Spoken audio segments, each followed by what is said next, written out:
Two Nourish two চারিশ চ্যানেলে তোমাদের সবাইকে স্বাগত। তো আগের দিন আমি অ্যানিমিয়া সম্পর্কে একটা প্রেজেন্টেশন দিয়েছিলাম, কেস প্রেজেন্টেশন দেখিয়েছিলাম।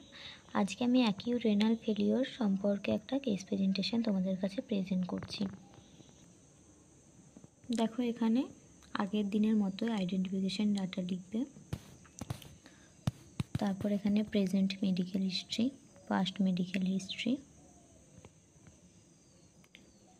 Past surgical history, family history, পুরোটাই সেম, ফরম্যাটটা পুরোটা সেম আছে, শুধু অ্যানিমিয়ার প্রেজেন্টেশন আলাদা ছিল, এটার প্রেজেন্টেশন একটু আলাদা রকম।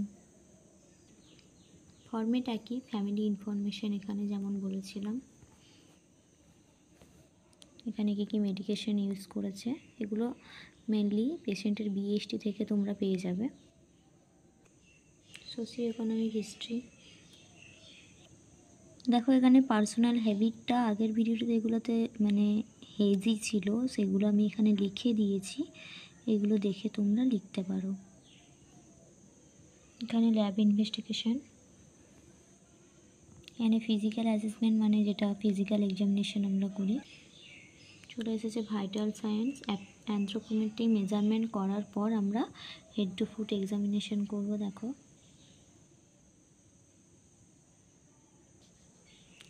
এগুলো সব সিস্টেম ওয়াইজ লেখা আছে।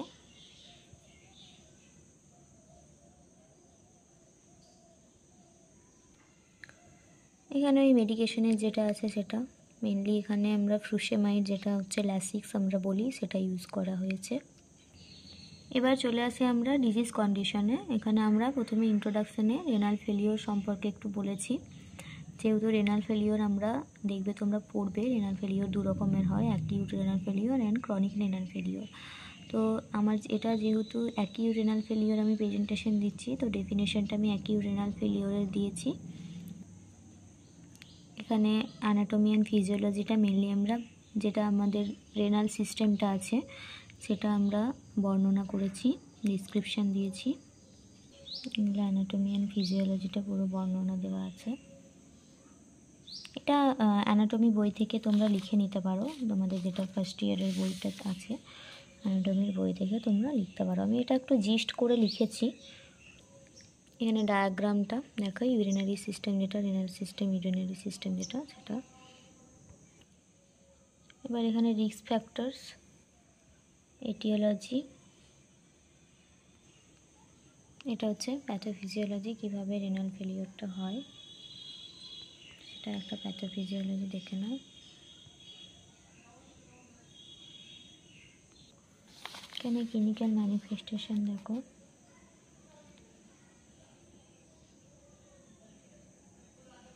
Picture in patient, picture in বুক করে লিখতে হয়। পিকচার ইন পেশেন্ট মানে তুমি পেশেন্টের কী কী পেয়েছো, আর পিকচার ইন বুক মানে বইয়ে যা যা আছে।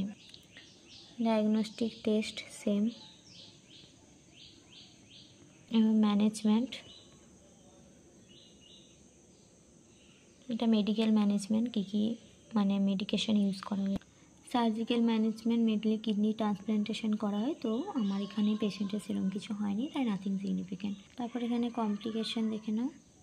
তো নার্সিং ডায়াগনোসিস তোমরা এটা লিখতে পারো, তো যেগুলো কারেকশন করা আছে ওটা কারেকশন করে নিও।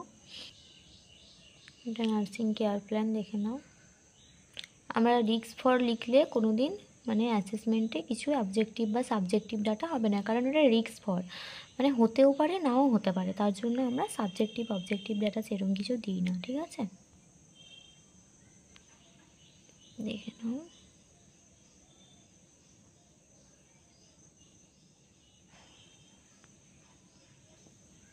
Health stretching, progress of patient, এখানে নার্সেস নোট দেখে নাও।